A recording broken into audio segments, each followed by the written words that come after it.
భద్రాద్రి కొత్తగూడెం జిల్లా సుజాతానగర్ మండలంలో దొంగలు బీభత్సం సృష్టిస్తున్నారు. పగలు రాత్రి అని తేడా లేకుండా పలు ఇళ్లలో దొంగతనాలకు పాల్పడుతున్నారు. సుజాతానగర్ గ్రామానికి చెందిన కోమారి నాగేశ్వరరావు అనే వ్యక్తి కుటుంబంతో కలిసి తిరుపతి దైవ దర్శనానికి వెళ్లడంతో దొంగలు రెచ్చిపోయారు. ఇంటి వెనక నుండి తలుపులు బద్దలు కొట్టుకుని బీరువా తాళాలు పగలగొట్టారు. 30,000 రూపాయల నగదుతో పాటు 3 ఉంగరాలు అలాగే 2 జతల చెవికమ్మలను దొంగిలించారు. ఆఖరికి పొలం పట్టా పాస్ పుస్తకాన్ని కూడా దొంగలు వదలలేదు. ఇక దర్శనానికి వెళ్లి ఇంటికి వచ్చి చూడగా అన్ని పగలగొట్టి ఉండటంతో పోలీసులకు సమాచారం అందించారు. దీంతో రంగంలోకి దిగిన క్లూస్ టీం ఆధారాలను సేకరించారు. గత 3 రోజుల క్రితం కూడా స్థానిక ప్రైవేట్ వ్యవసాయ మార్కెట్లో దొంగలు మిర్చి బస్తాలను ఎత్తుకెళ్లిపోయారు. రైట్గా దీనికి సంబంధించి అయితే పూర్తి డీటెయిల్స్ మా ప్రతినిధి లక్ష్మణ్ అందిస్తారు. లక్ష్మణ్, చెప్పండి, ఈ దొంగలకు సంబంధించి డీటెయిల్స్ ఏమైనా తెలిసాయా? పోలీసులు ఏం చెప్తున్నారు ఏంటి? భద్రాద్రి కొత్తగూడెం జిల్లా సుజాతనగర్ మండలంలో 20 రోజుల వ్యవధిలో కొందరు దుండగులు పలు చోట్ల దొంగతనాలకు పాల్పడినట్టు తెలుస్తోంది.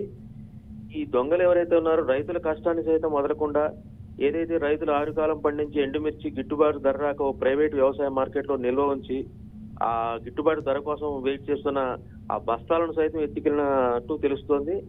తాజాగా ఒక సుజాతనగర్ గ్రామంలో కోమారి నాగేశ్వరరావు తన కుటుంబంతో సహా తిరుపతి దైవదర్శనానికి వెళ్లడంతో ఫిర్యాదుడిగా భావించిన దొంగలు అర్ధరాత్రి గడ్డపార్లు ఏదైతే ఉంటాయో వాటి కందకాలు తవ్వడానికి ఉపయోగించే గడ్డపార్లు ఏదైతే ఉంటాయో వాటి సహాయంతో ఇంటి తాళాలను బీరువా తాళాలను పలగొట్టి బీరువాలోని సుమారు 30,000 రూపాయల నగదుతో పాటు 4 ఉంగరాలు, ఈ 2 జతల చెవి కమ్మలను కూడా ఎత్తుకెళ్ళినట్టు తెలుస్తుంది. ఈ ఎప్పుడైతే నాగేశ్వరరావు తిరుపతి దర్శనాల నుంచి ఇంటికి వచ్చారో ఈ బీభత్సం అంతా గమనించి వెంటనే స్థానిక పోలీసులకు సమాచారం ఇవ్వడంతో ఈ పోలీస్ స్టేషన్ నుంచి క్లూస్ టీం వచ్చేసి ఏదైతే దొంగతనం జరిగిందో ఆ ఆధారాలను సేకరించే పనిలో ఉన్నట్టు తెలుస్తోంది. ఏదైనా ఈ వరుస దొంగతనాలతో మాత్రం ఇక్కడ సుజాతనగర్ ప్రజలు భయభ్రాంతులకు గురైనట్టు తెలుస్తోంది. Mamata. Right, thank you Laxman.